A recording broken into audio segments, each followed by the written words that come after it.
하나님께서 오늘 이 시간 우리에게 허락하신 말씀은 신약성경 마가복음 13장 1절과 2절, 우리 두 절 말씀입니다. 신약성경 76페이지쯤 있습니다. 마가복음 13장 1절과 2절 말씀을 제가 봉독합니다. 예수께서 성전에서 나가실 때에 제자 중 하나가 이르되 선생님이여 보소서 이 돌들이 어떠하며 이 건물들이 어떠하니까 예수께서 이르시되 내가 이 큰 건물들을 보느냐 돌 하나도 돌 위에 남지 않고 다 무너뜨려지리라 하시니라. 아멘. 타이타닉호라고 하는 배에 관한 이야기들을 한 번쯤은 다 들어보셨을 겁니다. 이 배가 1912년에 이제 출항을 했는데, 그 당시 그 시대에 인류가 만든 가장 크고 화려한 여객선이라고 하죠. 당시 선사는 또 언론은 이 배를 하나님조차도 침몰시킬 수 없다, 이렇게 농담 삼아 자랑했던 그런 배였습니다. 최첨단, 그러니까 물이 한쪽에 이렇게 들어와도 딱 막혀서 더 이상 침몰하지 않을 그런 여러 가지 그 시대로서는 최첨단의 구조와 또 화려한 내장재 이런 것들이 승객은 물론이고 또 승무원들에게 아주 그 절대적인 안전감을 주었다고 하죠. 그러나 우리가 아는 것처럼 절대 침몰되지 않을 것이라고 확신했던 그 거대한 배가 그것도 여러 번이 아니라 출항한 그 첫 출항에서 몇 시간 만에 바닷속에 침몰합니다. 오늘 말씀을 이렇게 묵상하다 보면 두 절 말씀이지만 오늘 제자들의 모습이 꼭 이 침몰 직전 타이타닉호 위에서 이 겉모습의 화려함만 보고 안심하던 승객들 모습과 참 비슷합니다. 지금 우리가 그 앞선 11장에서 예루살렘에 예수님께서 입성을 하시죠. 그리고 나서 낮에는 이제 성전에서 가르치기도 하시고 지도자들과 논쟁도 하시고 밤에는 배단위로 물러가서 이제 쉬기도 하시고 이렇게 왔다 갔다 하시다가 오늘 말씀에는 이제 이 성전을 나가시는 그런 장면이죠. 예수님과 제자들이 성전에서 나갈 때에 제자 중 하나가 예수님께 성전의 아름다움을 보시라며 이야기합니다. 뭐라고 이야기하죠? 오늘 말씀에 보면 이 돌들이 어떠하며 이 건물들이 어떠하니까. 이건 무슨 말이냐면 예수님, 이 예루살렘 성전 너무 멋지지 않습니까?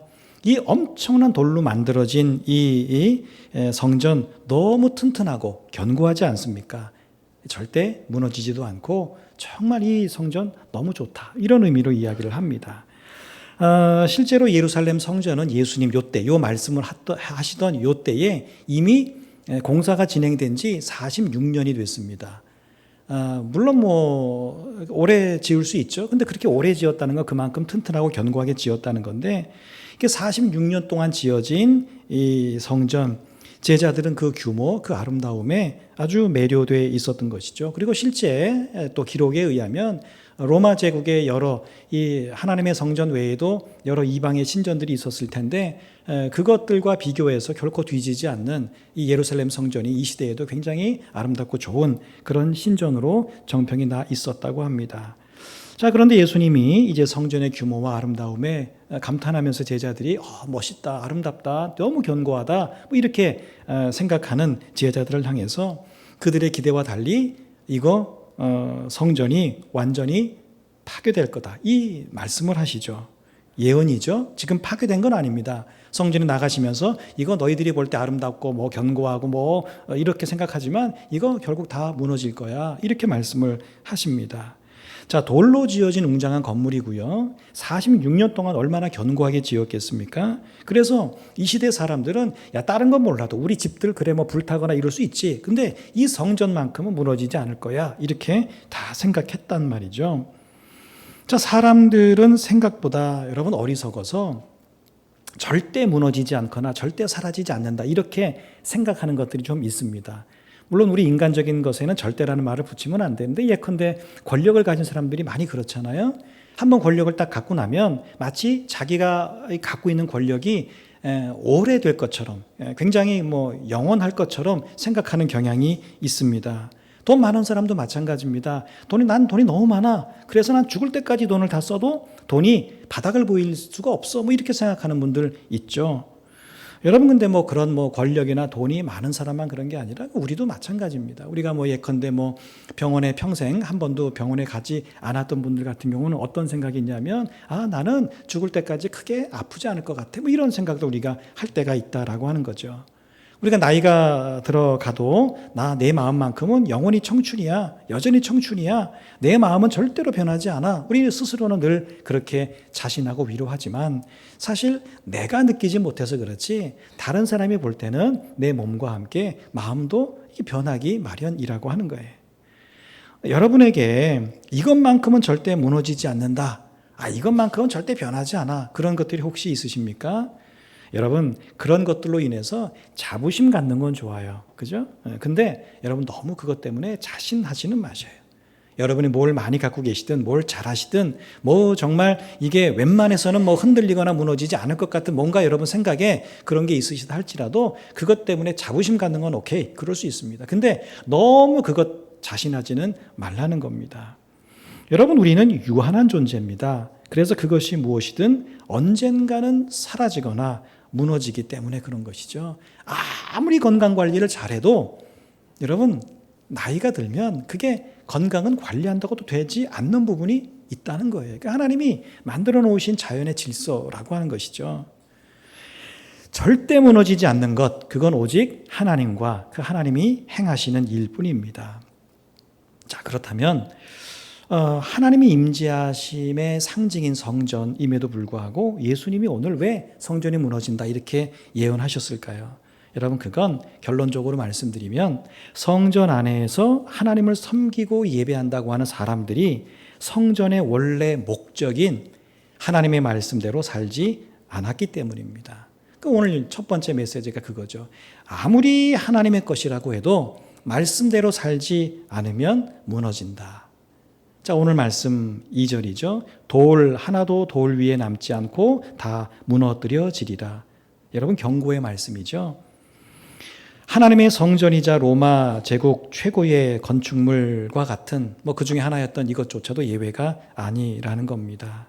사실 여러분 성전 우리가 이제 말씀을 통해서 여러 번 나눴지만 이 성전은 이미 주전 586년에 바벨론에 의해서 한번 무너졌던 전례가 있습니다. 우리가 구약에 보면 솔로몬이 지었던 성전이 바벨론이 침공하면서 완전히 다 무너지게 되죠. 여러분 그때도 그냥 어느 날 갑자기 무너진 게 아닙니다. 예레미야 선지자, 학계 선지자 이런 사람들이 계속해서 경고했어요. 너희 그렇게 하면 성전 무너진다, 하나님이 함께하지 않는다 계속 경고했습니다.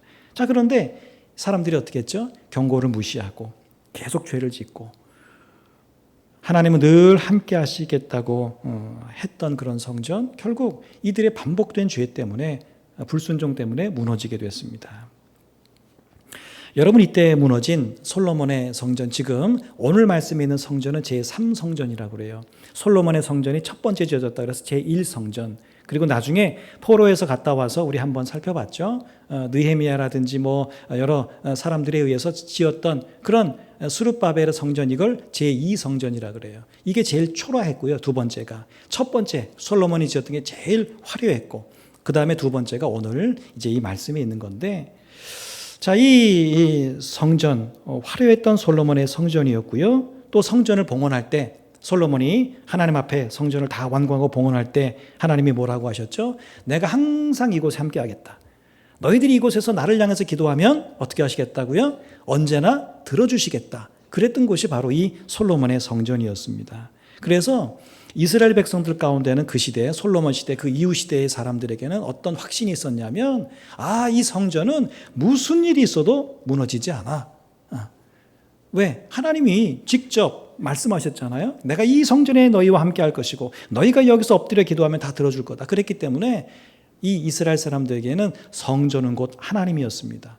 하나님이 무너지는 일은 없잖아요. 그러니까 이 사람들은 성전은 절대 무너지지 않아. 여러분 그런데 어떻게 됐어요? 바벨론에서 무너졌죠. 여러분 그럴 때 이 이스라엘 백성들이 받았던 충격은 이루 말할 수가 없습니다. 오늘 우리가 그냥 무너져서 그들이 충격받았겠구나. 이거에 몇십 배, 몇백 배의 충격을 받았어요. 왜? 이들에게는 성전이 그냥 건물이 아닙니다. 하나님과 동일한 거예요. 그러니까 성전이 무너졌어. 침략을 당했는데 하나님이 보호해 주시지 않고 성전이 무너지고 이게 다 사라졌어. 이들에게는 성전 건물이 허물어진 게 아니라 마치 하나님이 사라진 것 같은 그런 마음이었다는 거죠. 하나님만 믿고 살아왔는데 하루아침에 하나님이 없어진 거나 마찬가지라는 거예요. 근데 여러분, 성전이 왜 그렇게 됐어요? 성전을 섬기는 이들, 성전을 들고 나는 수많은 사람들이 하나님의 말씀대로 살지 않고 죄를 반복했고 계속해서 하나님 경고의 말씀도 무시했기 때문에 그러합니다. 여러분, 성전이라고 안 무너진다, 그렇게 말할 수 없다는 거예요. 여러분, 사사기에 보면 우리 잘 아는 힘센 삼손 나오죠. 여러분, 이 삼손, 하나님께서 그에게 아주 놀라운 신체적인 힘과 능력을 주셨어요. 다른 사람보다 엄청나게 큰 힘, 일대 수백을 싸워도 지치지 않는 힘과 능력을 주셨습니다. 근데 이 삼손이 그 능력이 하나님께서 자기에게 주셨다, 이거를 자꾸 잊어버리고 겉으로 드러나는 힘만 믿고 반복적으로 죄를 짓게 되죠. 나중에 어떻게 되죠? 머리카락이 잘리고 하나님의 영이 떠났음에도 불구하고 삼손이 뭐라 그러죠? 내가 이전과 같이 나가서 힘을 쓰리라 그랬어요. 내가 이전과 같이, 이전에 어떻게 힘셌잖아요. 이미 하나님의 영이 떠났어요. 머리카락도 잘렸습니다. 근데 이전처럼 내가 나가 싸우리라. 근데 뭐해? 나가보니 보통 사람하고 똑같아진 거죠. 하나님의 은혜와 사명을 담는 그릇이 깨지고요. 그리고 말씀에서 떠났을 때 아무리 강력했던 그런 사사라 할지라도 원수가 끌어내리면 그냥 이렇게 밀려서 넘어지는 그런 연약한 존재가 됐다라고 하는 것이죠. 여러분, 무슨 말입니까? 그것이 건물이든 또 사람이든 은혜의 본질을 잊어버리면 껍데기는 순식간에 무너진다는 거예요. 오늘 말씀도 마찬가지입니다. 여러분, 예수님께서 성전이 무너진다, 왜 그렇게 예언의 말씀을 하셨습니까? 여러분, 그건 하나님의 그러신 게 아니에요. 그 안에서 예배하는 사람들이 말씀대로 살지 않고 죄를 일삼았기 때문에, 우리가 앞에서 살펴본 것처럼 그 성전 안에서 했던 대제사장, 바리새인, 사두개인, 서기관, 이런 사람들이 얼마나 외식했습니까? 성전 안에서 막 장사하고요. 하나님의 뜻과 상관없이 그런 것들, 백성들도 마찬가지. 그런 것들이 계속 반복됐기 때문에 예수님이 이런 예언의 말씀을 하신 거죠. 한마디로 말하면 성전인데 성전이 아닌 거예요. 이와 비슷한 예가 여러분 사무엘상 4장에 나옵니다. 자, 이스라엘과 블레셋이 전쟁을 합니다. 근데 이스라엘이 집니다. 그러니까 장로들이 지도자들이 모였습니다. 야, 이게 우리가 전쟁을 했는데 졌어. 어떻게 하면 이길 수 있을까? 그랬더니 한 사람이 아이디어 하나를 냅니다. 야, 그러지 말고 우리끼리 나가지 말고 여호와의 언약궤를 들고 나가자, 이렇게 제안을 합니다. 사람들이 생각해 보니까 그렇거든요. 여호와의 언약궤라고 하는 건 하나님의 임재의 상징과도 같은 건데 하나님이 앞에 딱 서시면 이거 얼마나 든든하냐. 그래서 엘리의 두 아들이 그걸 딱 맡아가지고 언약궤를 들고 전장에 나갑니다. 얼마나 자기가 충천했겠습니까? 지금 하나님이 자기들과 함께 하시는데 블레셋이 듣습니다. 그 소리를, 엄청난 함성 소리를 듣고 무슨 일이야? 알아보니까 이스라엘 사람들이 하나님의 언약궤를 들고 나왔거든요. 큰일 났다, 우리. 지게 생겼다. 아이들 말로 벌써 쫄은 거예요. 이렇게 딱 쫄았어. 근데 블레셋 장수가 야, 담대해라. 나가서 한번 싸워보자. 이렇게 전쟁을 했는데 어때요? 누가 이겼어요? 블레셋이 이겼습니다. 언약궤는요, 뺏겼습니다. 언약궤 지키던 엘리의 두 아들 홈니와 비느하스는 죽임을 당합니다. 여러분, 그때도 성전이 지어지기 훨씬 전의 일이지만 이들은 굉장히 충격을 받게 됩니다. 여러분, 이들은 전쟁에 패한 원인이 어디 있느냐? 여러분, 이걸 자기들에게서 찾지 않았어요. 왜 전쟁에서 졌지? 여러분, 구약의 전쟁은 단지 전쟁이 아니죠. 전쟁은 하나님께 속했다. 여러분, 그런 말씀 한 번쯤 들어보셨죠? 여러분, 전쟁이 지는 이유는 무기가 약해서 군사의 수가 적어서가 아닙니다. 구약에서는 이유가 있어요. 근데 이 전쟁에 패한 원인을 자기들에게서 찾지 않았고요. 여호와의 언약궤를 모처럼 쓴 거예요. 부적처럼 쓴 겁니다. 여러분, 여호와의 언약궤는 부적이 아닙니다. 그게 있으면 이기고 없으면 지는 그런 것이 아닌 거죠. 하나님이 계신 곳이기에 절대로 무너지지 않는다라고 여기면서 그 안에서 무슨 일을 해도 성전은 끄떡없다 이렇게 생각한다면 그건 큰 오산이라고 하는 겁니다. 여러분, 성전이 오늘날의 교회일 텐데 단순히 교회는 망하면 안 된다, 교회이기 때문에 교회는 망하지 않는다 이렇게 생각한다면 여러분 그 생각 우리도 바꿔야 합니다. 여러분, 교회가 마른 교회인데 하나님의 말씀에서 떠나고 교회된 우리, 교회는 건물이 아니라 그랬죠. 그 속에 믿음 생활하는 저와 여러분들인데 교회된 우리가 죄 가운데 거하고 이 교회가 사회보다 못한 모습을 보이고 교회답지 못한 모습, 그건 다시 말하면 하나님의 말씀에서 떠난 모습을 보이면 다른 누가 손대기 전에 하나님께서 먼저 손수 그 교회에 손을 대신다는 거예요. 여러분, 오늘 우리도 마찬가지죠. 우리가 누구죠? 하나님의 백성입니다. 하나님의 자녀입니다. 그래서 하나님은 기본적으로 우리를 사랑하세요. 기본적으로 우리를 보호하시고 기본적으로 우리를 인도해 가십니다. 자, 그런데 그냥 단순하게 나는 하나님의 백성이야, 나는 하나님의 자녀야, 그래서 하나님이 언제나 나를 보호해 주셔야 돼, 언제나 나를 인도해 주셔야 돼, 여러분 그렇게만 생각한다면 우리는 꽤 많은 실패를 경험하게 될 겁니다. 우리 분명히 하나님의 자녀 맞죠? 하나님의 백성 맞죠? 근데 그것 때문에 우리에게 보호해 주시는 건 말씀드렸죠. 제가 기본적이라는 표현을 드렸습니다. 하나님이 기본적으로 보호해 주시는 건 있어요. 그런데 그것만 주장하고 그 하나님의 백성으로서의 삶, 하나님의 자녀로서의 삶을 살아가지 않는다면 여러분 많이 실패를 경험하고 나 하나님 내 자녀인데 하나님 왜 나한테 이렇게 행하시지? 이런 생각들을 자주 하게 될 겁니다. 여러분, 중요한 건 뭔가요? 우리의 겉모습이 아니라 우리의 속사람이고 우리 삶의 모습입니다.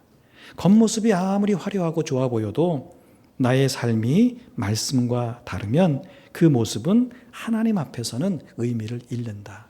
사람들은 그것까지 볼 수가 없겠죠. 근데 예수님은 뭐라고 말씀하시죠? 그거를 외식이라고 하셨죠. 회칠한 무덤이다. 겉은 회를 칠해서 그럴듯한데 그 속에는 뭐가 있다? 냄새나고 썩어져가는 시신이 있다는 거예요.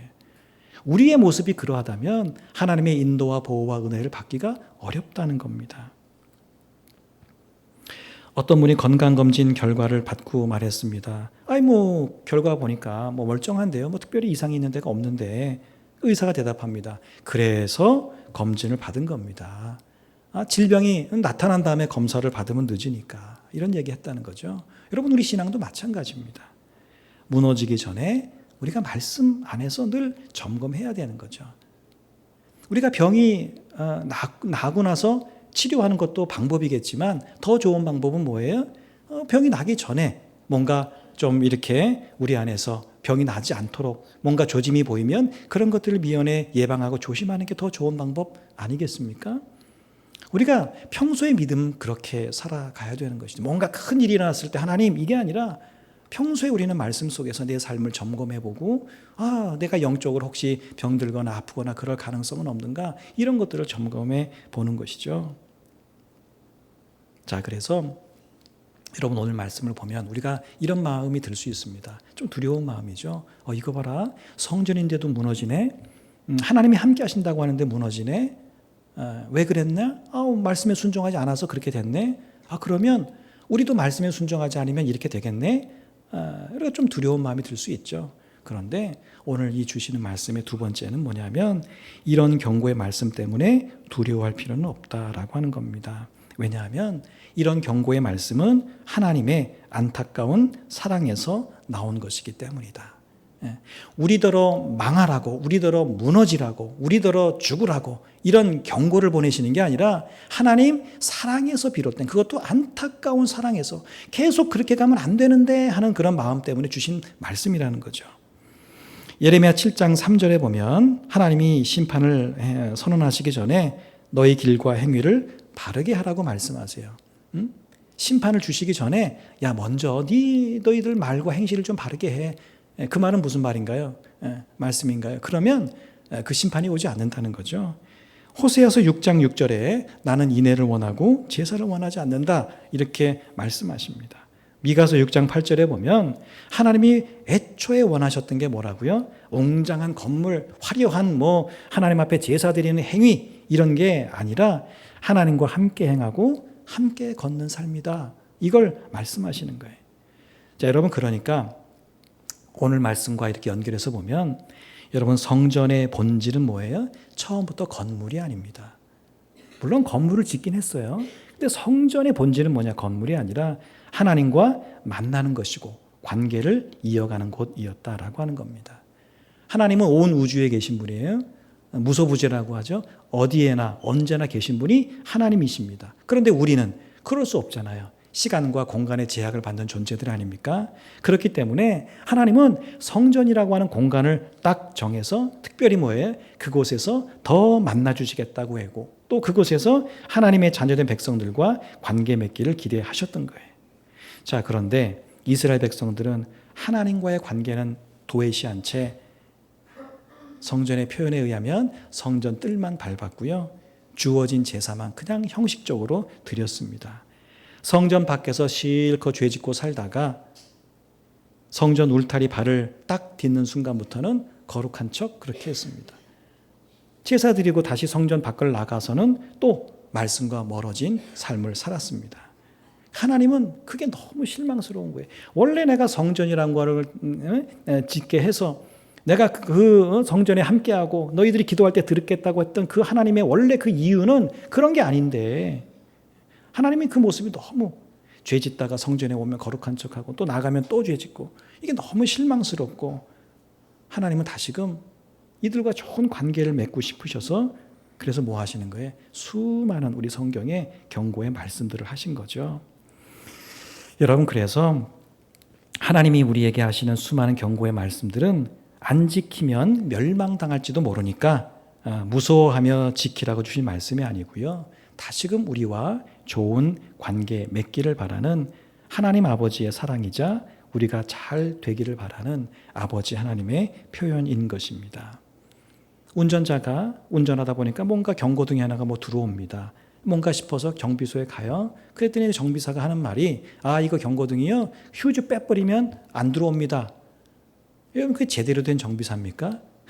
원인을 고쳐줘야죠. 지금 경고등이 들어왔다는 건 어디엔가 이상이 있다는 거 아니에요? 그럼 원인을 찾아서 어느 경고등인가 봐서 그걸 원인을 고쳐줘야죠. 그거요? 걱정하지 마세요. 휴즈나 딱 빼버리면 불 안 들어옵니다. 어떻게 되겠어요? 언젠가는 사고가 나겠죠.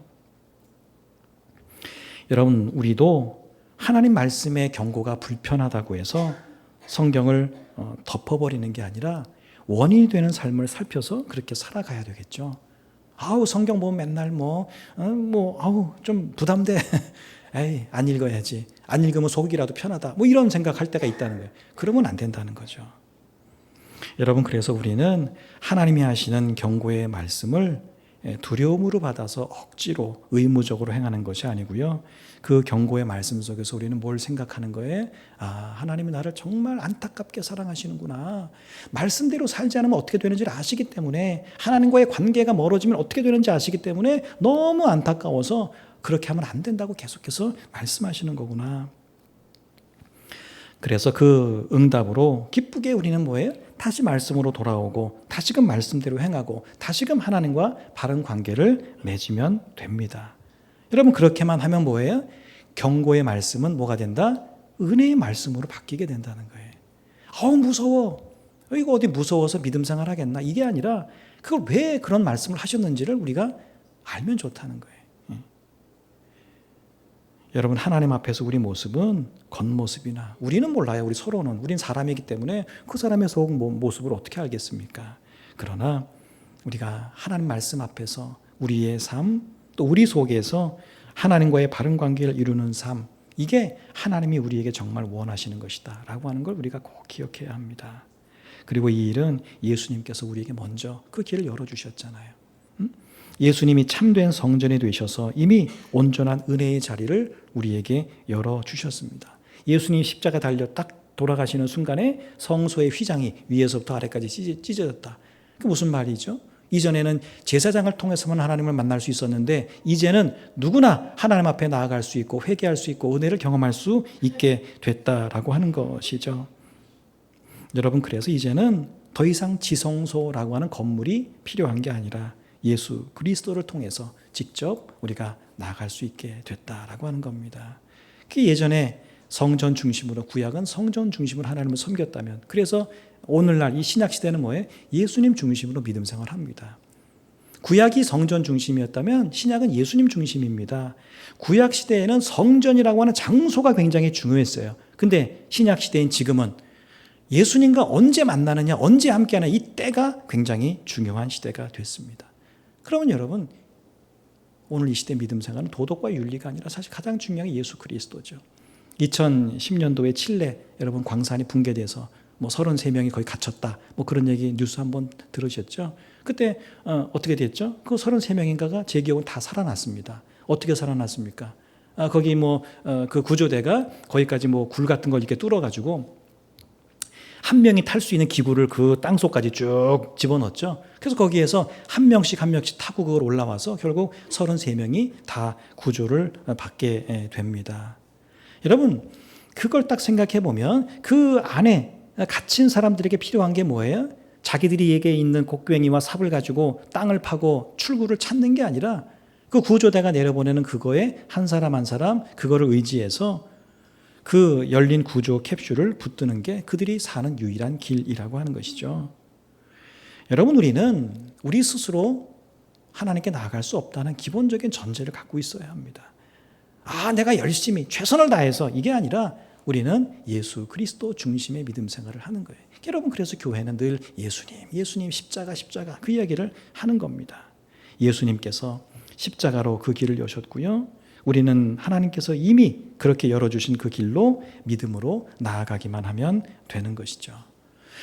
여러분, 말씀에 순종한다느니, 말씀 따라 산다느니, 이런 말씀들이 너무 부담되고 또 지켜내는 게 여러분 좀 버겁기도 하시죠. 또 더더군다나 오늘 말씀처럼 말씀 따라 살지 않으면 벌 받는다, 심판 받는다, 재앙이 온다, 이런 얘기 들으면 우리에게 더욱 무서운 마음이 듭니다. 지키기는 지켜야 되는데 지키지 못하면 벌 받을 것 같고. 여러분, 그러나 하나님께서 우리에게 이런 말씀들을 주시는 이유가 뭐라고요?